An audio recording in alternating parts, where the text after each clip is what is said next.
Hello guys, in this video I'm going to show you where to read about privacy in the Bolt Food application.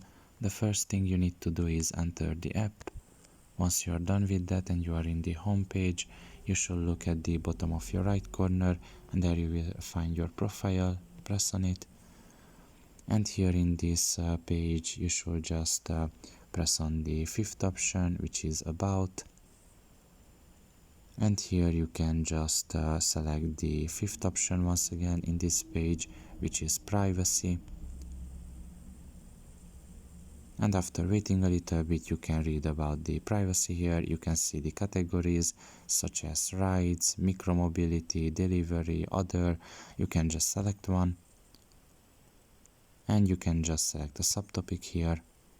And you can read about the privacy here in great detail. So pretty much this is all about it.